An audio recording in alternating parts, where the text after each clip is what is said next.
दोस्तों नमस्ते। पहले मैं आप लोग को रिक्वेस्ट कर रहा हूँ, आप लोग मेरा चैनल सब्सक्राइब कीजिएगा। अमेरिकन प्रेसिडेंट डोनाल्ड ट्रंप 28 तारीख मैंने करीब करीब हम लोग का इधर कल ही बताइए एक लंबा चौड़ा ट्वीट किया। वो लंबा चौड़ा ट्वीट में पहले उन्हें तो ये कहा कि जो हम लोग साउथ अफ्रीका में जो G20 का समिट हुआ उस समिट में कोई अटेंड नहीं किया। इसका कारण भी उन्होंने बताया।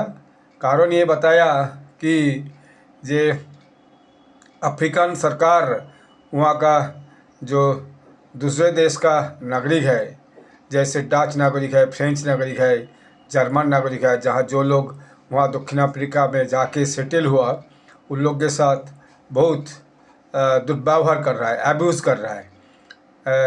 ऐसा ही नहीं, वहाँ का जो अफ्रीकन्स है उन लोग के साथ भी बहुत ह्यूमन राइट्स एब्यूज़ कर रहा है। इसका उसका कहना, ये वाला उसका कहना है।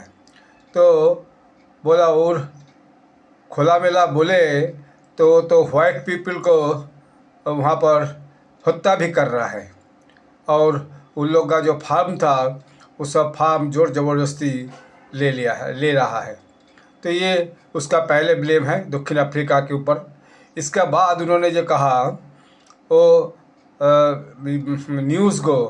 न्यूज़ चैनल्स जो है, न्यूज़ चैनल्स को एक बड़ा आड़े हाथे में लिया। साफ कहा कि न्यूयॉर्क टाइम्स जो फेक न्यूज़ मीडिया है और दूसरों जो सब है तो वो सब ये सब जेनोसाइड के बारे में एक भी बात नहीं बताएंगे, क्योंकि ये लोग सब मिथ्युक है और रेडिकल लेफ्ट मीडिया है। तो ये लोग अपना बिजनेस जानता है कि तो जो एक्चुअल जो हो रहा है वहाँ पर ये लोग नहीं कह रहा है। तो फाइनली उन्होंने जो कहा जे साउथ अफ्रीका जो कंक्लूडिंग डे था, लास्ट डे था, उस दिन में जो हुआ, जो US एम्बेसी जो है साउथ अफ्रीका में, वहाँ से एक सीनियर रिप्रेजेंटेटिव गए थे मीटिंग स्टॉल में। उसको हाथ में जो अगले दिन के लिए अमेरिका में जो G20 का समिट होगा तो उसका जो ये करना है, ट्रांसफ़र करना है क्लोजिंग सेरेमनी में, वो भी नहीं किया। At the conclusion of the G20, South Africa refused to hand off the G20 presidency to the senior representative from the US embassy who attended the closing ceremony. जो अगले बार जो होगा अमेरिका में क्लोजिंग सेरेमनी में जैसे होता है, जो प्रेसिडेंसी को जो दूसरा देश के प्रेसिडेंट को दे दिया जाता है, वो भी नहीं दिया। तो इसी के गुस्सा में वो फिर कहा कि जो अगले बार साल 2026 में अमेरिका में जो G20 समिट होगा, 2026 में अमेरिका के G20 समिट का ये शेड्यूल हुआ है, वो होगा जो मियामी में होगा, फ्लोरिडा मियामी में होगा। उसमें हम साउथ अफ्रीका को इनविटेशन नहीं देंगे, साउथ अफ्रीका को उसमें ज्वाइन करने नहीं देंगे। और हम चाह रहा है कि साउथ अफ्रीका आगे दिन के लिए ये जो G20 का जो मेंबरशिप से भी इसको खारिज किया जाए, क्योंकि ये मेंबरशिप रहने का जोग नहीं है। और फर्दर फिर भी कहा कि हम लोग जितना पैसा वहाँ पर देते हैं, ऑल पेमेंट्स, सब्सिडीज़, तो वो अभी तुरंत उसको बंद किया जाए। तो साउथ अफ्रीका के लिए जितना जो सब्सिडी वगैरह था वो सब उन्होंने बंद करने का नोटिस दे दिया। तो इसका बहुत क्रिटिसिज्म हुआ इंडिया से। जैसे कोई लिखा है कि साउथ अफ्रीका में इसके बारे में आप तो बहुत बड़का बात कर रहा है, लेकिन पाकिस्तान में जो इंडियन माने जो हिंदू लोग रहा गया, क्रिश्चियन लोग रहा गया, दूसरे लोग रहा गया, उन लोगों के ऊपर जो ह्यूमन राइट्स एब्यूज़ होता है उसके बारे में आप कुछ नहीं कर रहे होता। अभी सिंगल डिजिट में पहुंच गया। कोई लिखा है जे ये तो डोनाल्ड ट्रंप चाइल्डिश बिहेव कर रहा है, हाँ, ये तो G20 समिट में नहीं जाना। जैसे जेफरी सक्स roasted Trump for skipping the G20 summit in the South Africa and said he has mentality of a 4-year-old child and that sounds about right। और वो खुद ही जैसे एक 4 साल का बच्चा इस तरह का बिहेव कर रहा है और जो G20 समिट में नहीं जाके ये जो उन्होंने किया है। फिर जो एक अमेरिकन है, वो अमेरिकन बहुत बड़ा ट्वीट करके इसका आंसर दिया।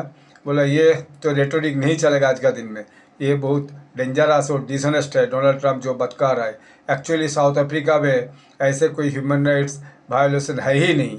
साउथ अफ्रीका जो ओन क्राइम डाटा है, उसका जो अपना देश का जो क्राइम डाटा है, फिर जो ह्यूमन राइट्स ऑर्गेनाइजेशन है, सभी कोई नहीं बता रहा है कि ऐसे कोई अब्यूज हो रहा है। उन्होंने लिखा there is no wide genocide in South Africa and world experts human rights organisation South African own crime data all confirm that. तो ये जो डेटा मिलता है उसमें ये सब कोई नहीं है।